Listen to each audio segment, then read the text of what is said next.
Hey everyone, welcome back to another episode of the Wandering Road podcast.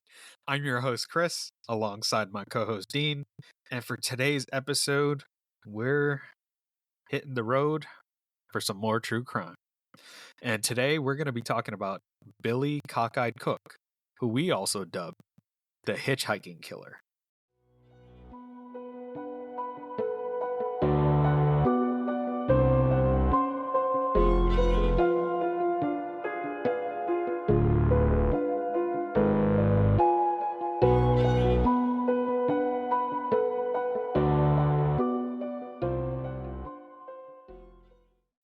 But before we get started with today's show, if you would like to be on the show, or you would like to submit your creepy stories to us, please reach out to us at our email address, twroadpodcast@gmail.com.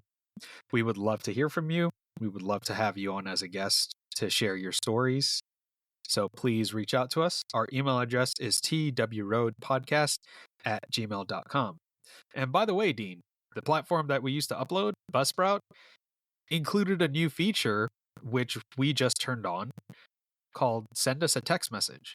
So you can send us a text message and interface with us that way. So either way, we would love to hear from you via the Send Us a Text Message feature on Apple Podcasts or an email to our email address of twroadpodcast@gmail.com. And with that, we'll start today's show. Riders on the storm. Into this house we're born. Okay, we're gonna have to actually. Okay, we might have to cut that out because I think we don't have the licensing for that. Fuck, I don't know. There's we a do. fair Okay, use okay. thing. Yeah.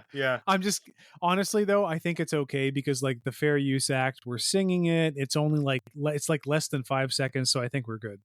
So the reason why we're singing that is because there's a really traditionally well-known band that if you don't know, I'm sure everyone knows it, but like The Doors, right? The Doors wrote this famous song of many called Riders on the Storm. And the interesting aspect that launched this whole podcast episode about this Billy Cockeyed Cook killer from the 1950s is because apparently he was part of the inspiration for this song by The Doors. And Chris and I were talking one day, we're like, oh man, like classic songs are so great, like blah, blah, blah. We love listening to like classics every once in a while. And by classics, we mean like 1970s, 1980s rock. And I know that paradigm is quickly shifting as we get older, but it's interesting that Chris and I like shared that. Like I didn't know that he liked that kind of music sometimes. And same with like from his perspective for me, but Riders on the Storm is apparently about this guy we're going to talk about, at least partially. So do you want to kind of like intro us to the topic we're going to talk about, Chris? Yeah, sure. And before we do that, dude, that song has, I don't know if it's a cover or a remix with Snoop Dogg that is fucking awesome. That was on the Need for Speed Underground 2 soundtrack that you could listen to while you're driving around in your car. So I can't tell you how many times I've played that song while driving around Need for Speed Underground 2's map looking for like drag race missions and shit. It was pretty freaking awesome. I have to be completely transparent. If I'm playing a racing game, I have to be with my friends, like at a sleepover or like having fun or doing something as a kid, but I never got into racing games by myself. So I did not know that song was out there by Snoop Dogg as a cover. That's really, I'm going to listen to that right after this podcast. That's really crazy. Oh yeah, definitely. Check it out. Just look up Riders on the Storm, Snoop Dogg version. I don't know if he like covered it and remixed The Doors in, or if he actually collaborated with them. I don't know if they're still alive, but that was like almost 20 years ago when that song came out. But onward to our psycho of the day, Mr. Billy Cockeyed Cook. So, Billy Cook, his full name, William Edward Cook Jr., was born in Joplin, Missouri in 1928 and was one of 10 siblings. Unfortunately, when he was 5 years old, apparently his mother, Laura May Cook, died unexpectedly at the family home, and he and his young sister were the first to discover the body. And I think another key aspect to his childhood that really played into this whole narrative that we're going to discuss is the fact that he grew up in poverty. Um, he basically, like you said, he was one of many children. I think he was one of the youngest, if not the youngest, of all of the children, which is just an interesting aspect to the story. Like you have the youngest child who is coming up in a situation where the family is bereft with poverty and there's general instability. And in my research, as I'm sure you saw as well, there's a quick side note to bring up, which is around the time that he would have been turning about 1 year old, like even less than one. I think he was only like 8 or 9 months around this time. Um, you had the 1929 market crash, which it wasn't the cause of the Great Depression, but it was definitely kind of a harbinger of the things to come throughout the Depression era. And think about that. The psychology of that is really profound to me because I think you can't talk about this story without talking about the linchpin of economic well being and familiar structure and all that stuff that goes into the whole development of him as a kid. So, like, you're talking about a time when the family was alive and he was born during the Roaring Twenties, right? So the Roaring Twenties was kind of like basically framed by this idea that everybody was making money. You had the small nucleus family kind of ballooning into this idea that we can move to the suburbs, we can make money by traveling to the city and all this stuff. Like it was really taking hold in Americana. His family did not get to experience that at all whatsoever. His family stayed poor. They had economic hardship, even during a time when the rest of America seemed to be making a shit ton of money. And then suddenly, like you said, you have the mother passing away, the father being the only person who can not only be the breadwinner, but also take care of the family. And it's right at the pinnacle, the point of time where the American economy goes bust. So your family, your family didn't make any money during the boom. They're certainly not going to make any money during the bust. And I just cannot imagine the psychological imprint that would leave on the entire family. And to add into that, after his mother passed away, apparently she died of a cerebral hemorrhage, but she had been in good health, and that's how she passed away, which really sucks. He was And that's 5, a real right? thing, man. Yeah, he was 5 years old. He found the body with his sister. So Holy his sister shit. was younger than him. His sister Betty was younger than him.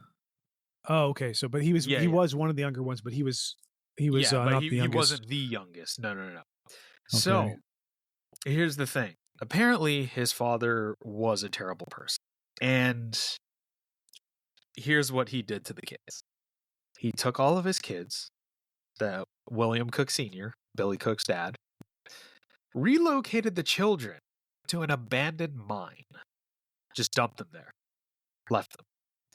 Left them there to fend for themselves with little to no supplies. They were discovered by the authorities, and all the children were placed into foster care except for Cook. Cook had a deformed eye, a belligerent attitude, and apparently that prevented him from being adopted by any family. So he became a ward of the state. He was eventually placed in the care of a woman who accepted some state money to look after him, but you knew that wasn't going to go well. They had a poor relationship. There's another perspective that I actually came across myself. So, like, I completely concur that all of the evidence points to the idea that he was really abused in the sense that he was not wanted and all that stuff. And part of that, like you said, was because of this deformity he had in his right eye, which I think in my research, I think I found out it was called ptosis or something like that. But there's another perspective I stumbled across that I found fascinating that kind of dives more deeply into the psycho narrative of like being adopted and all that stuff, like how it affected him. So there's some speculation that the state actually tried to correct his ptosis when he was younger by putting him under surgery, and the drooping in his eye, in his, like you said, his right eye, that made it look like he was always having one eye half closed. That actually came about from the surgery itself, not because of his malformity. And if you really think about it, it doesn't make sense to me personally that somebody would not want to adopt him just because of the deformity. I mean, people in the 1950s weren't monsters, right? Like we could find a plethora of people today who would adopt a child who was malformed or had some kind of issue. I think the same thing goes from back then. For back then, probably what was going on in my mind is that he was basically just having behavioral issues. Like that's probably what was the driving factor behind his issue of being adopted, and not necessarily just the eye itself. I'm sure it didn't help, but that's just another consideration that I wanted to throw in the hat before we continue on. Yeah, I agree. I don't think his eye should matter in the case of his adoption, but as we see with his life while he is under that foster care and as a ward of the state, he drifted towards petty crime. He was arrested for truancy.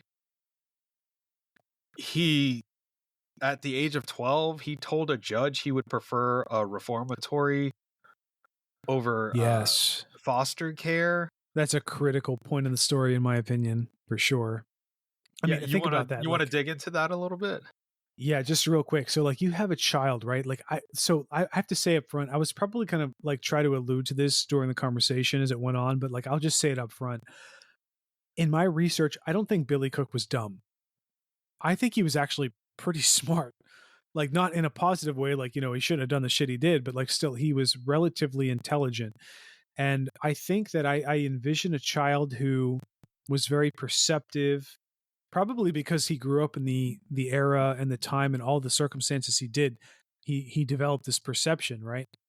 So you have a child who's supposedly telling the judge at a young age, like, hey, I don't want to be among this adopted family bullshit anymore. I don't want to be mistreated by families who want to adopt me for money, like you said.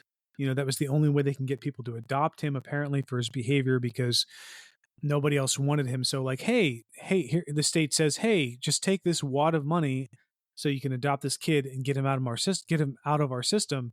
People did that, but of course, when you have that happen, people who are nefarious and evil and all that stuff, like they don't really care about the child, they just want the money. Those are the people who are going to win out, most likely. And that's apparently what happened. So he got into these homes who just wanted him for the dollar sign, and he was abused, mistreated, even if not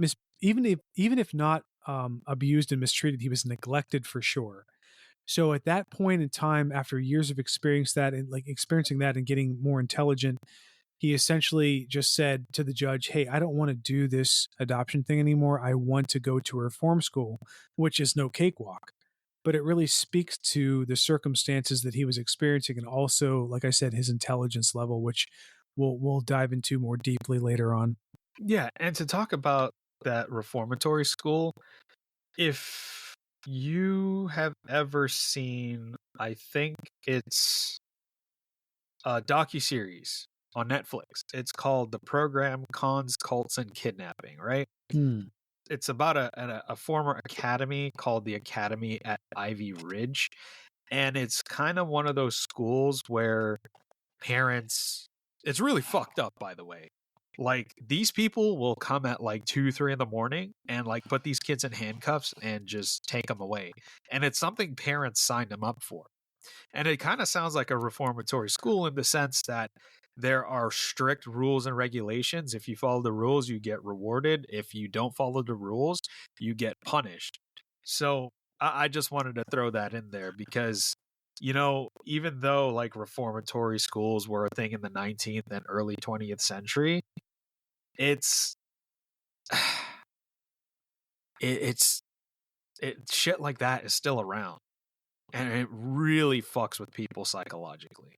That kind of sounds like a scared straight kind of thing, like yeah. But this is worse. Where they like, could you imagine being taken at like you're 16 years old, like you get woken up at 3 a.m., put in handcuffs, tossed in a van with other kids, and then they drive you out into the middle of the fucking Utah desert at some academy where you have no access to the outside world whatsoever.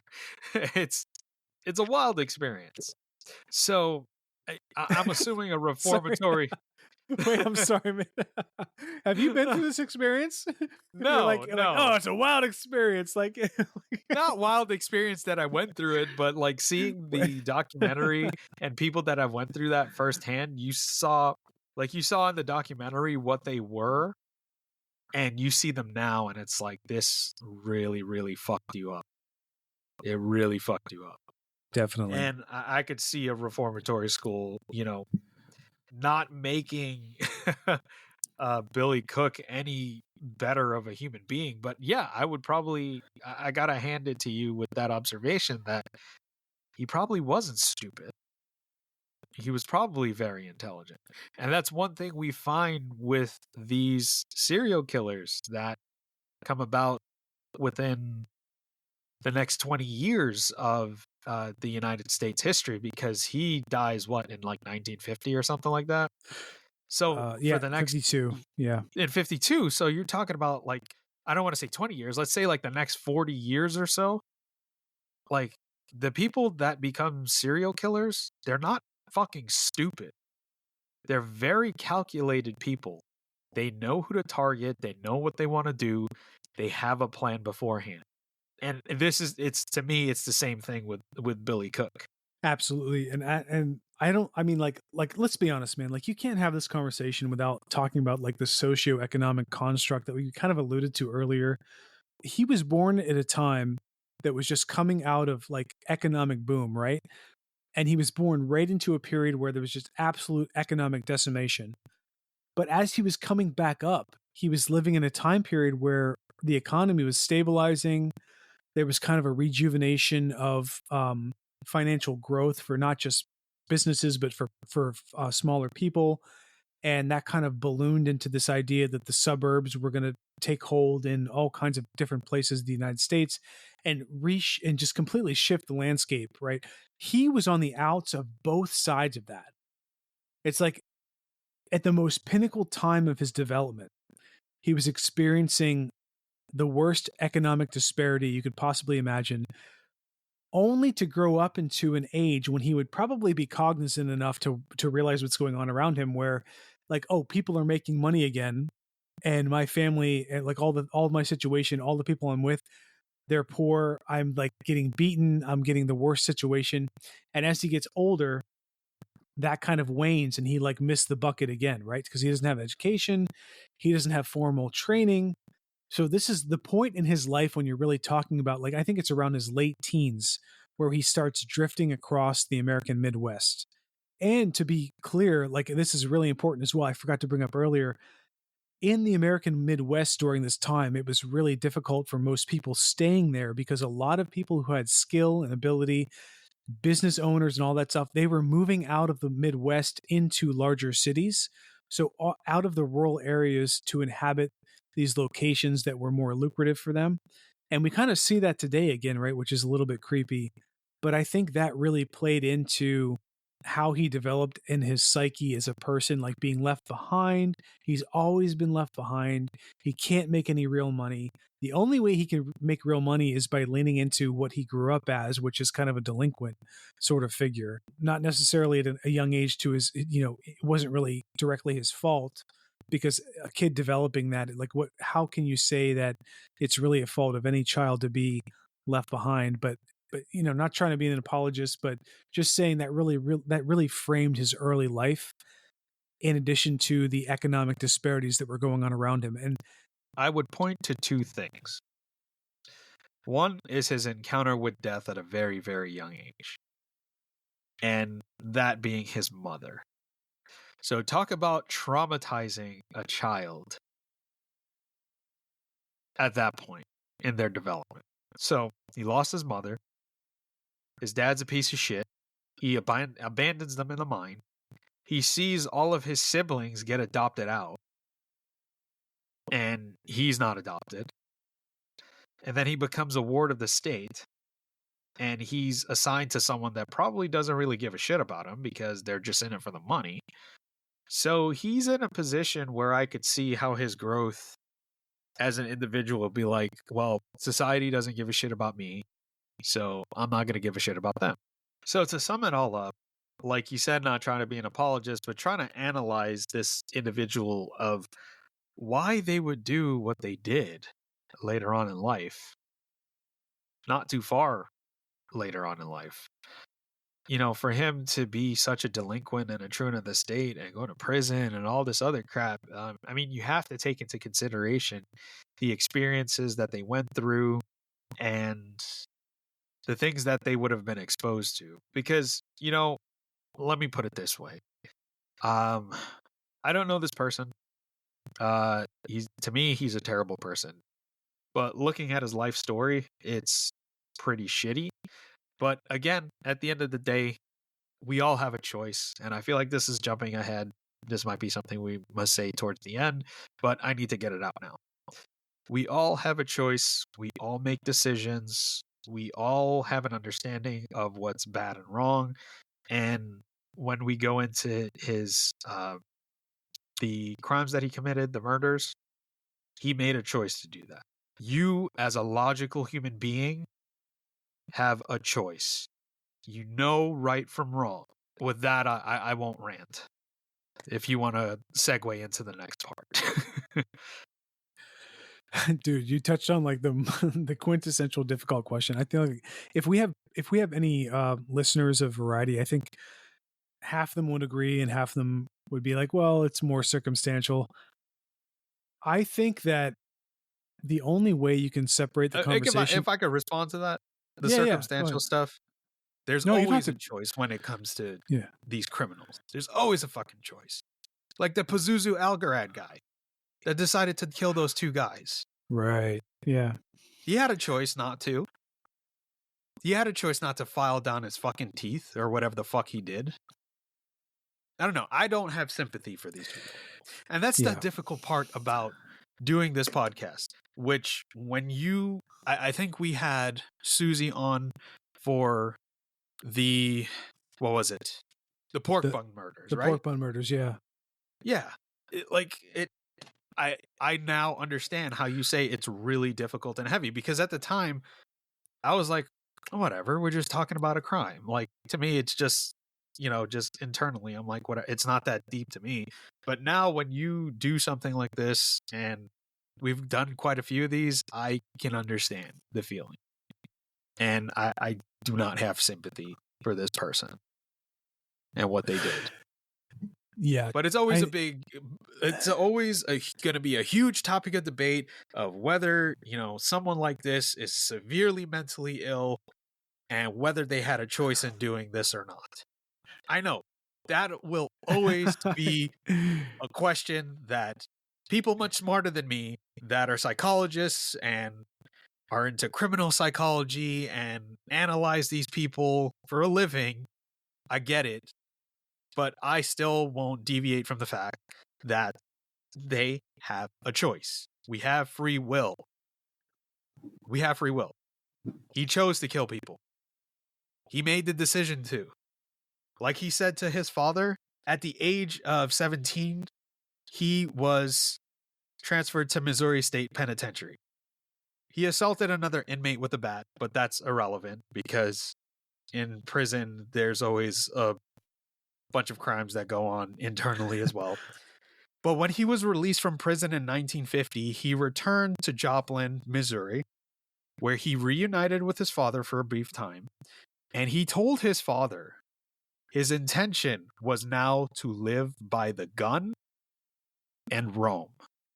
Now, does that sound like a person don't know what they're doing? Clearly, he knows what he's doing. And like, this is my turn, Chris, to say, because I feel like this is how it really plays out usually, where I have some kind of like deeply profound or complex answer to what we're talking about. And then you're always like, oh, that was a great perspective. Now it's my turn. Chris, that was a really great perspective. I really think that there's a lot there that's applicable and relevant. And I think like you're absolutely right in a lot of respects. Like, it's just really good to hear all of that breakdown. And that's a discussion that we can go into later. But I think one of the things we want to pivot to now are the actual events of Billy Cook's actions that really kind of evolved into this, what he's most well known for, which is the violent killing spree he engaged in which took place from late 1950 all the way up to 1951. So, I mean, like, it's about 2 years, maybe a year and a half, so to speak. So, when you're talking about the actual date ranges, it doesn't sound like a lot, but all of the things that he did, that was a pretty wide span of time.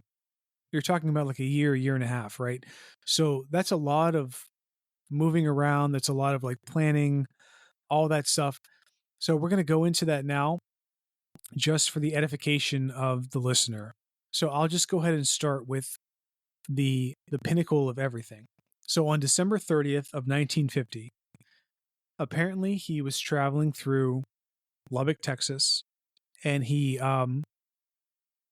was looking for rides or whatever. He was trying to hitchhike, and he got picked up at this Texan man named Lee Archer. So Lee Archer, a Texan mechanic by trade, he picked up Billy, and shortly after, Billy decided, like, hey, I'm just going to rob this guy. So he gets a gun, right? He points it in his head. He said, give me $100, which $100 in 1950, that's no small amount of change. I'm sure, like, I don't really have the real GDP equivalent in front of me, but I'm sure that was like close to $1,000. So like $1,248.30. Okay, that's a lot of money. So if someone held me at gunpoint for $1,200, it'd be like, shit, I don't even carry that in my wallet. So I don't know why this mechanic would have $100 in his wallet. I guess maybe it was different back then. But so he got this guy, Lee Archer, to give him the $100. And not only that, so he puts Archer in his trunk, in Archer's own trunk, right? And Billy's driving around. Well, Archer is a mechanic, right? Like he's got shit in his car that is basically they're tool related. They're things that help them to work on cars themselves. And I'm sure Archer knows how to break out of a trunk. So he actually ends up doing that. He breaks out of this trunk, jumps out, and starts running away. And Billy sees this. He stops the car. He gets out and he's like, hey, he yells at him, I'm going to kill you if you don't stop. Archer keeps running. And Billy decides, well, I can chase him, but I'm probably going to get caught, so it's not worth it. He gets back into Archer's car and, continues stealing it, driving across Tulsa, Oklahoma. And essentially the car just runs out of gas, right? Like he eventually doesn't have anywhere to go anymore. And in my mind, I'm like, well, if he was really smart, wouldn't he try to sell the car? But then again, I guess there's registration issues and stuff even back then in the 50s. So he just abandons the car. And then Billy Cook reassumes this narrative, this role as a hitchhiker. And that's where the real brunt of the story happens. So you're talking about a few months later in January 1951, he was picked up by this guy named Carl Mosser. And Carl Mosser was a 33-year-old farmer from Illinois. He was traveling with his wife. Her name was Thelma. He was also with his 3 small children. Apparently, they were all driving to Oklahoma for a family vacation, just to kind of get out, just kind of travel around a little bit. But the negative thing is that the aspect I take away from this is that they picked him up. They picked Cook up while he was hitchhiking, and they thought he was completely benign, no big deal. They must have had a pretty big car because that's a big family. Like, how can you fit all those people in there? They must have been crammed in that car. But eventually, Billy Cook revealed his true self, and he ended up killing the entire family. Yep, he did kill the dog, and apparently, I think he dumped their bodies in a ditch or something like that. Yeah, he dumped their bodies in a mine shaft. Yeah. But I wanted to bring up briefly is that before he killed them, he had them driving around aimlessly for 72 fucking hours. Yeah. And there was a situation where now this, I don't know if, because I've watched a couple of documentaries on this, and in said documentaries, they say that at one point they go stop for gas at a gas station, and the father, I think Carl is the father's name, Carl Moser, tries to get the gas station attendant's attention and be like, hey, this guy has us hostage, yada, yada, yada, he's trying to kill us, blah, blah, blah. And then Billy's like, no, don't pay attention to my friend. He's delirious. Like, we're fine, yada, yada, yada. And there was another instance where they're parked, I think, and there's a fucking cop car, a sheriff's car, parked across from them, and they try to get the attention, and they weren't able to successfully do that. And then there's another instance where Carl almost overpowers him, but Billy was too strong for him. So there were a few instances where Billy could have gotten caught or this family could have gotten away. And it's quite unfortunate what happened to them. Now, I got to ask you a question. I hope it's not a hospital pass. But in your opinion, and based off of what we found with our research, like I don't understand why he's killing these people. In your research, did you find any particular reason, or was it because he didn't want to get found out? I'm going to bring out my most asshole answer ever, which is I think what's happening here in this particular situation is Billy has had it, in the sense that, like you said, you had a family member who's trying to overpower him. He's got a car full of people, including a dog. There's children. The children are probably crying. This is the worst part of the fucking story. There's children involved. They're under the age of, I don't even know how old they're under the age of 10 for sure. They're very young, maybe even infantile. And they just want to, they don't understand what's going on. There's a man with some weird thing pointed at my family's head, and everybody's acting weird, all that stuff. So eventually, after driving around for 72 fucking hours, like you said, I'm sure all the screaming got to him, all that stuff. Like, it's just a really, really sad culmination of all of the factors into play. And almost, like you said, almost getting caught by police, almost getting caught by gas station attendants, almost being overpowered, which I did not know. I think that's fascinating. In that situation, but it's really hard to tell because I've been in situations where it's like, you got a weapon pointed at you. What are you going to do? You're kind of just going to comply and do whatever they want because you think it's not worth the time. But in the instance where, like, if we're walking around in a gas station, I'm not going to try to get the gas station's the attendant's attention. Like, if we're in the gas station, like buying stuff and like, hey, we need gas and something like that, I'm going to try to pick up the heaviest thing I find. And when you're turning around, I'm going to fucking whack you across the head with it. Because if I'm going to die eventually, fuck it. You know what I mean? But it's really hard to say until you're in that situation.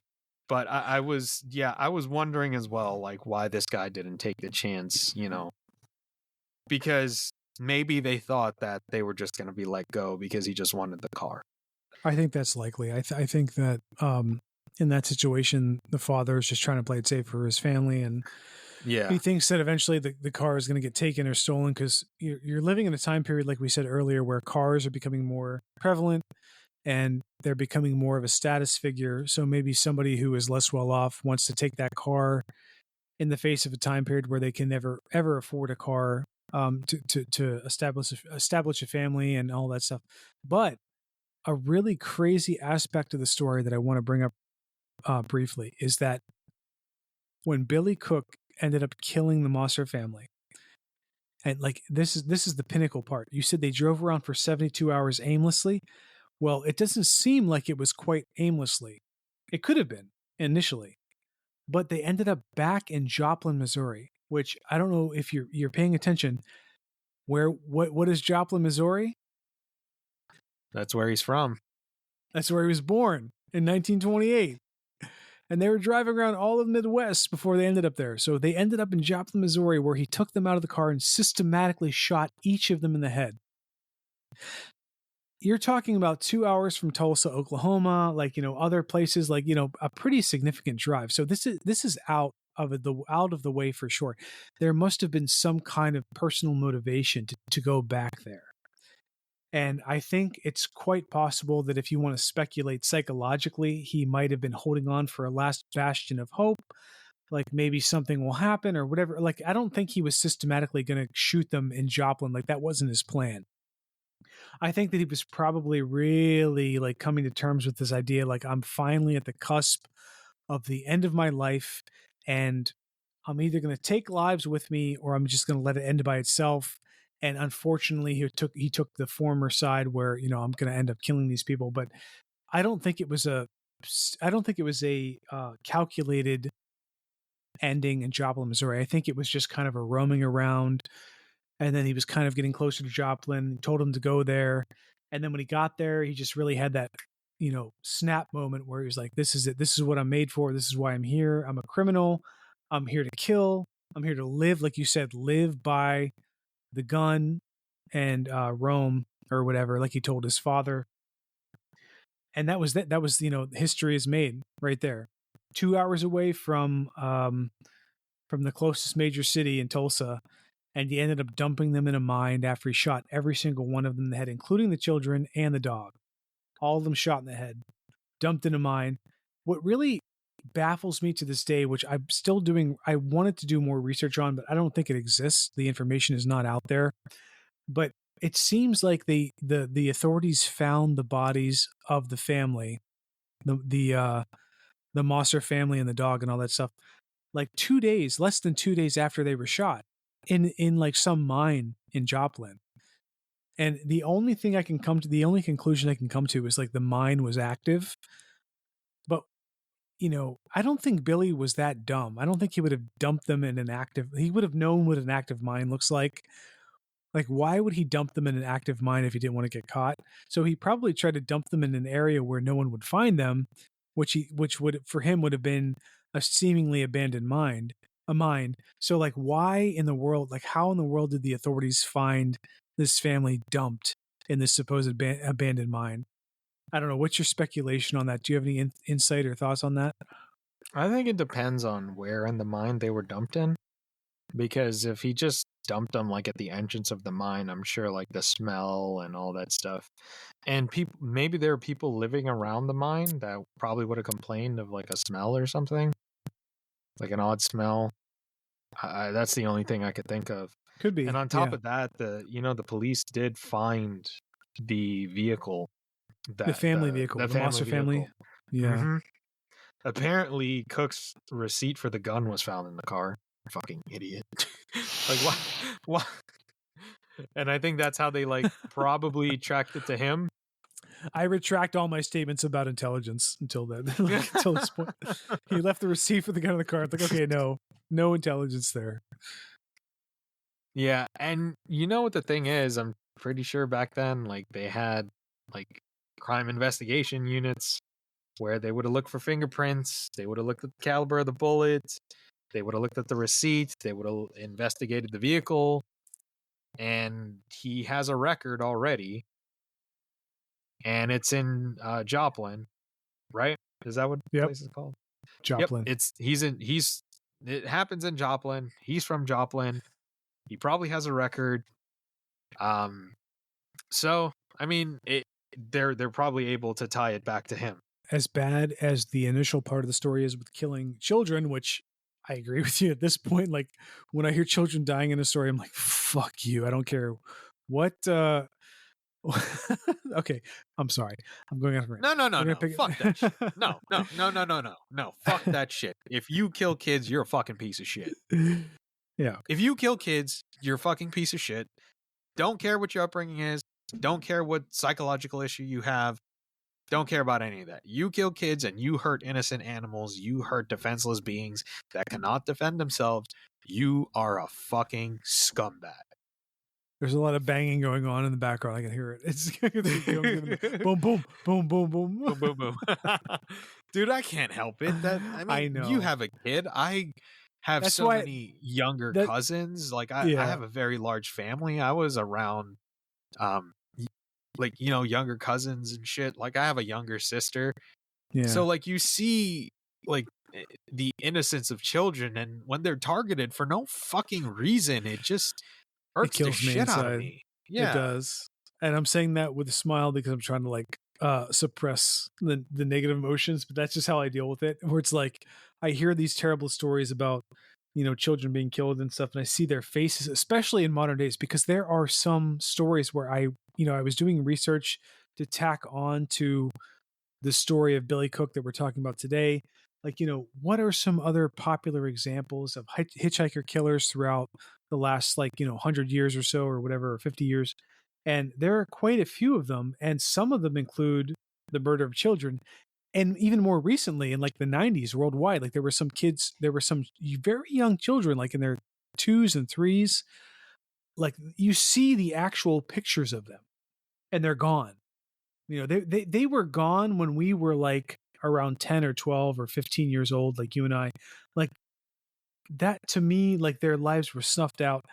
And that really that's one of the craziest fuckeries of life to me, is that you have children who you can argue all day, like, yeah, maybe they'll grow up to be really bad people, or maybe they'll do shitty things, maybe they won't be great. But at the time when they're killed, it doesn't fucking matter what the future is. What matters is they were children in that moment that could have been raised in any certain way. They had the opportunity. That's the point. They had opportunity to survive. And not just opportunity, but innocence, right? So like when you see a child, if you've never had a child before, if you've never experienced being around them, they have so much joy and happiness and curiosity, and they believe. The craziest thing about children is they believe that things are better and good before they believe they're negative. Like that's what they're wired to believe. And to tack on to the whole hitchhiking stuff, I mean, Edmund Kemper, which we'll probably cover on another later episode, also known as the co-ed killer. He was famous for killing female college students that were hitchhiking in the vicinity of Santa Cruz County, California. So, I mean, it follows the theme of like, you know, the hitchhikers, you know, either picking up hitchhikers and killing them, or hitchhiking and killing people. But Yeah. I'll digress. So continuing with Billy Cook's crimes. So just outside of Blythe, California, Deputy Sheriff Homer Waldrop became suspicious of Billy Cook and went to the motel where he had been staying. And he was actually living with a friend, apparently. So the deputy was hoping to question Cook's friend. He was taken by surprise by Cook when Cook jumped from behind a door.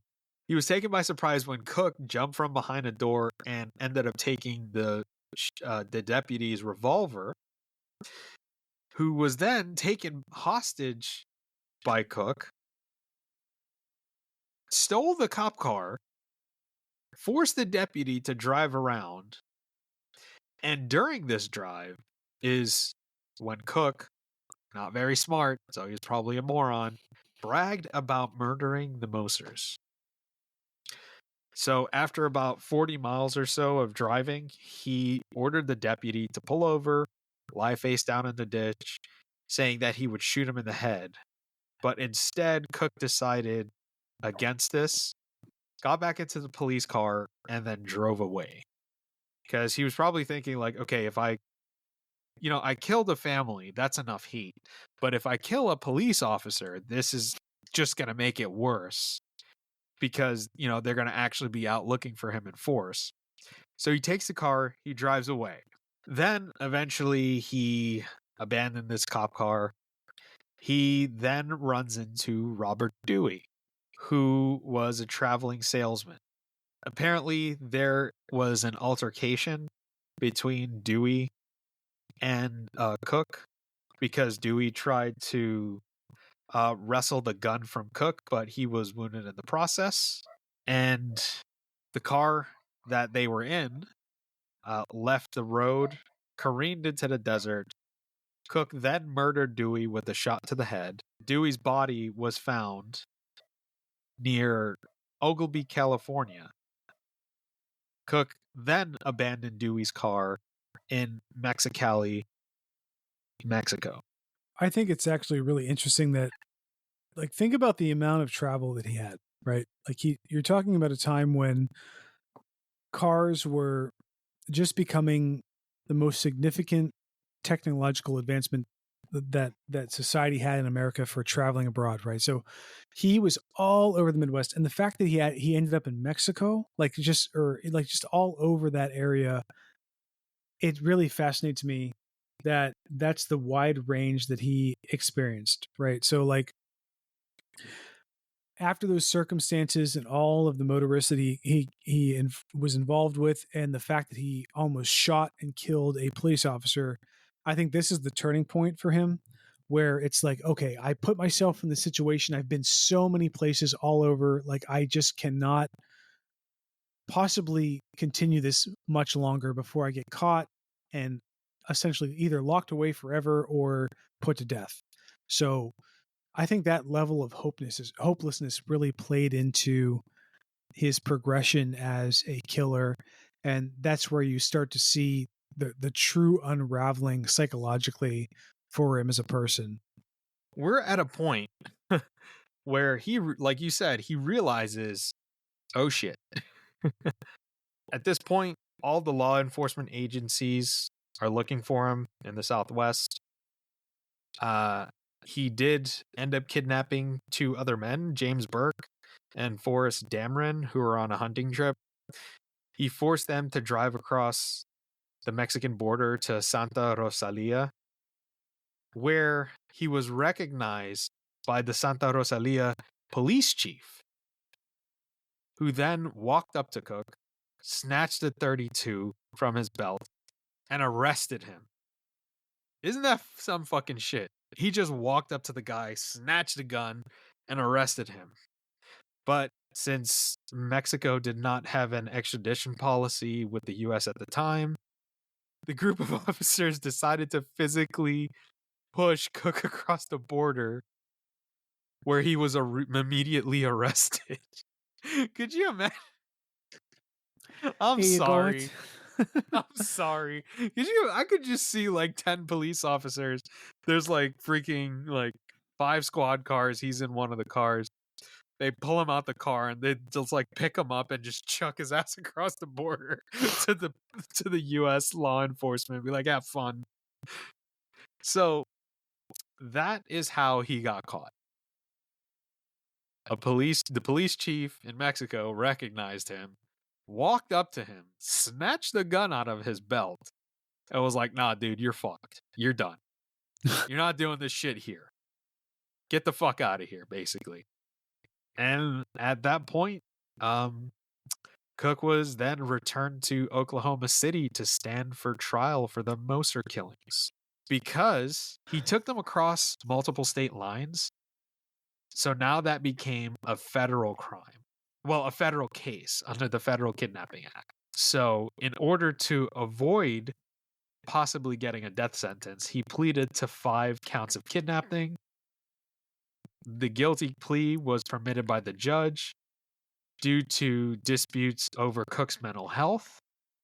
So I guess that was taken to consideration because one of the court psychiatrists thought he was sane and a psychopath, while the other psychiatrist thought he was insane. So it looks like there was some Disputes. arguing back and forth, between the court-appointed psychiatrists. Cook was sentenced to 300 years in prison, 60 years for each count, to be served at Alcatraz.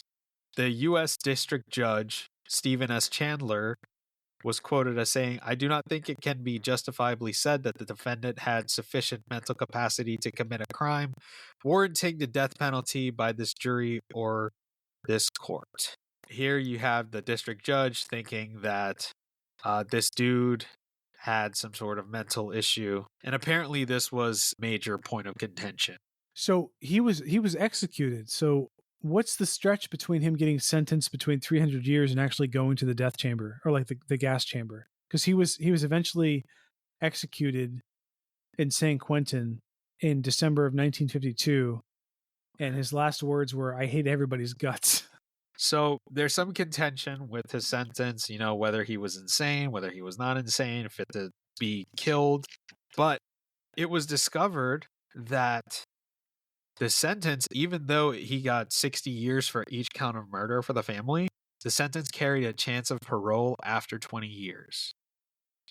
So as a result of that, there was immense public pressure for him to stand trial for the murder that he committed in California, which was the murder of none other than Robert Dewey. So in that case, the California judge found Cook guilty of first-degree murder. They did not make the recommendation for mercy, making a death sentence mandatory.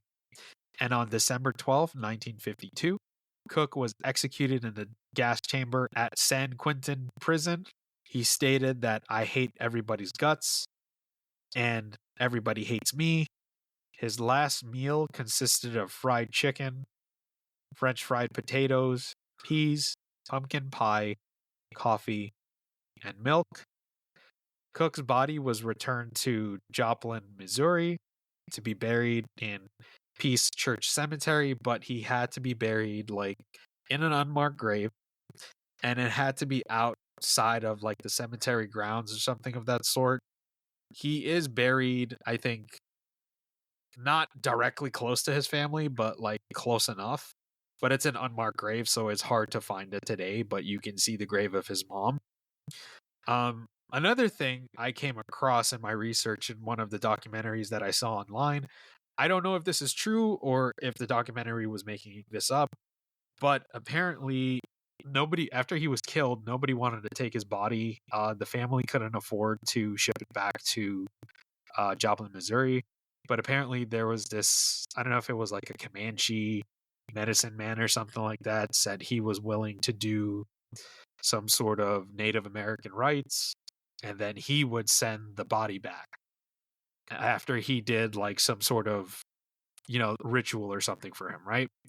So what actually happened was, now this is hearsay, and I came across this in a couple of documentaries, but I don't know if it's true because I wasn't able to verify it myself through research. But it was said that this gentleman that was supposed to be administering, the rites to the body and then sending it back, laid the body out and paid and had people pay to come and look at it. And apparently made like $15,000. Not $15,000. I'm sorry. 15,000 people came to see the body. The family got wind of this and was like, dude, what the fuck? Just send the body back. He sent the body back, and that's where he ended up, getting buried. Wow. In Peace Church Cemetery. So ends the tale of the rider on the storm, Mr. Billy Cockeyed Cook, the hitchhiking killer. But I know earlier when I was going through my little rant, you look like you had something to respond to that. So why don't we take that opportunity for you to do that now, buddy? Yeah, I mean, it's okay. Like the last thing I wanted to say, that there are a couple side notes about this story and the actual individual Billy Cook that I find fascinating. And I don't really know the dynamics behind these in terms of society, but apparently there was some influence for him. Because you think about the time that he lived, right? He lived in, like we said earlier, he lived in a time when automobiles started really coming about as a primary means for transportation. And not just that, but it really integrated the idea of suburbia, American suburbia, with homes in neighborhoods away from city centers, and then the people who would work in the city centers would travel in via car, right? So like, he's a hitchhiker. He really came up during this time when hitchhiking took hold in Americana because of the advent of automobiles and all that stuff, right? So not just that, but also you're talking about a time when television really started taking a foothold in American culture. So it's the suburbs, people going home from work, eating a home cooked meal, watching television with their family. So there's really a nucleus idea of the family going on at this time. He was nowhere near a part of that. He never experienced a nucleus family. He was born in a time period when you have economic turmoil in America, and he was also born into a period where nobody got like significant help, right? So like, even though his family, his brothers and sisters, after his mom died and his dad abandoned them, like they got all shipped off to homes and stuff like that from other people, but he was essentially put into a reform school. And I think that's reflective of the time period in general, like where you just have a broken system, or a system that's really trying to form in general. And it's not conducive to anybody who has an experience that like Billy Cook had. So again, not trying to be in any sense an apologist for what he did, But at the same time, I still think that when you have, like, there are outliers in society that play out and that they really actually help us in a beneficial way to reflect on how do we refocus our efforts in society to catch the people in the cracks. Because Billy Cook, to me, is somebody who fell through the cracks, right? You could talk all day about how, like, I totally respect this, but you could speak all day about how he had free will and he was able to make his own decisions. But honestly, I think that there is at least 50% perspective that all of the things that he ever experienced in his life were formed in his early years. And as we all know, psychologically, the things that we experience in our early lives really form us for our entire future as adults. So I still think that, like, yeah, you're right. Like, I'm sure there were some moments in his life where he could have had the free decision to not do something, but he ended up doing it. But you're getting to me, it's getting a little bit too metaphysical. I think that if you have somebody like that set down that pathway, set up for failure at a young age, you're eventually going to have somebody coming to that conclusion, because there are so many people who start off like that. And when I say so many people, I don't mean like, in terms of society, there's not like millions of people going through this, but like there are enough people going through this to where 90% of them are not going to make the same decisions Billy Cook did, but probably 10%, based off of the most finest minutia of the way that their lives play out, it's going to happen. So I can't 100% blame those people for the way things play out. I think a lot of it is society, a lot of it is childhood cultivation, and all of the things they experienced as they were growing up. And if you have the perfect trifecta among 300 million people in American culture, or even the globe, like 8 billion people, of course statistically, you're going to have people like that. And can you truly 100% blame them? I would argue not. But I think there is some wiggle room there for argument. And that's the last thing I'll say about that. And by the way, actually, one more thing I want to say. Interesting side note. Like we said earlier, he had hard luck tattooed on his knuckles, but he also had a military tattoo on his shoulder of an anchor and a star, or an anchor and several stars, I believe. So like there was some kind of like you said, like wanting to live by the gun and move west. There was some kind of dramatization of his life that I think wasn't founded in reality. And I think any number of us can relate to that, no matter what degree of life or experience we're in right now. No, that makes complete sense. You make very valid points in that instance, talking about people in that type of situation being set up to fail. I mean, just analyzing his past, he got the short end of the stick. Who knows if he got adopted out? Could have probably ended up differently.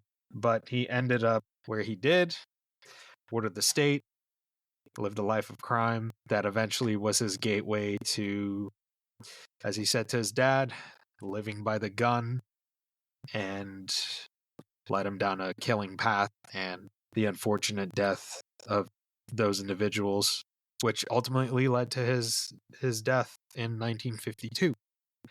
But also, he actually had an influence on popular culture. In 1953, there was a film noir called The Hitchhiker, directed by Ida Lupino, which was based on the Cook crime spree. So there was a movie about it. There was an in-depth portrait of Billy Cook and his crimes and execution that appear in John Gilmore's 2005 book, L.A. Despair, A Landscape of Crimes and Bad Times. Cartoonist Mark Zingarelli made a 7-page hard-boiled comic story on Cook in 1987 titled The Cockeyed Cook Story. And in the original script for The Doors lead singer Jim Morrison's film HWY, the main character is a hitchhiker named Billy, which is a reference to Cook. The events also inspired the second verse of the Doors song Riders on the Storm. I think the last thing I want to add before we wrap up, and I know we probably should have addressed this more in the beginning, which is, it's fine. It's just the progression of the discussion. But when it comes to childhood trauma, social construct, right? Like we always have this idea that adults are adults, children are children. Adults make the decisions that define them in terms of how they should act and all that stuff. Like we act as if it's in a vacuum, like the way we are people. But think about it this way: like you have a child growing up in a time period. It could be any time period. I mean, think about the more modern, like our generation, right? We grew up during the harbinger of the internet, and think about a time in which that type of technology hit the market. Our parents largely didn't know how to mitigate the fallout from exposure to the negative aspects of the internet. And so what happens in society when you have adults who are not capable of taking care of children in a time that requires them to have special attention? And in my mind, this is exactly what happens when you have someone like Billy Cook come about. You have people breaking the law, doing things that are against the zeitgeist or the prevailing view of society in that moment. But in reality, it's not 100% of their fault. It never is. Even as the child becomes an adult, they are already foundationally negatively affected by all of the aspects of society, and their decisions never happen in a vacuum from that point forward. So that's what really blows me, and actually just blows me away and terrifies the shit out of me about how human nature works and how our society works as an amalgamation of people, and like what we accept as, socially responsible, and what, most importantly, what our laws say about how we should act. So our morals and ethics and all that stuff. So of course it's never okay to kill anybody or anything in anger or whatever, because you're taking lives away that if your life was taken away, you would not want that. That's one thing. But if you get more down into the minutia of like stealing and robbing or doing other things that aren't necessarily inherent, like, directly hurting people, like it becomes a little bit more convoluted, right? Like, is it really their fault at the most deepest core of their person? And I think that's the craziest part of this conversation. I don't think we've ever had a discussion, like a podcast discussion, that touched on this socioeconomic narrative about how things play out in a person's life. I don't know. What's your final thought on that? I think it would be an interesting discussion to have, but we also have to take into consideration, well, we're not psychologists, we're not criminal psychologists, so it's hard to, discuss something like this. All we can do is give our opinions. But, even at the time during his court case, it seemed to be a point of contention whether he was insane or whether he was sane or just a psychopath. But I think that would be an interesting discussion to have. Maybe we could track down a psychologist and have that discussion in the future. Who knows? My God, I'd love that. Yeah, if you're a psychologist, please reach out to us and tell us we're full of shit.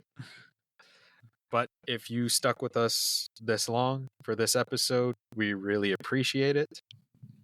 Please send back your feedback on this type of episode. Like I said before, we'd love to hear from you. Hope you enjoyed today's episode. And if you're listening to this on our release day Fridays, we hope you have a good weekend. Or any other day, we hope you have a good day. Thank you for tuning into today's episode of The Wandering Road. If you enjoyed today's episode, please give us a rating on Apple, Google, Spotify, or wherever you listen to your podcasts. And please share the show with your friends, as that would help us grow immensely. Also be sure to follow us on social media. You can find us on TikTok at twrpodcast, our Instagram at twroadpodcast, and our Facebook by searching for The Wandering Road Podcast. If you'd like to get a hold of us, you can reach us at our email address, twroadpodcast@gmail.com. We would love to hear from you. We would love to have you on the show as a guest so you can share your stories, or you could submit email submissions of your stories that we could dedicate an episode to. Thanks, and we'll catch you on the next one.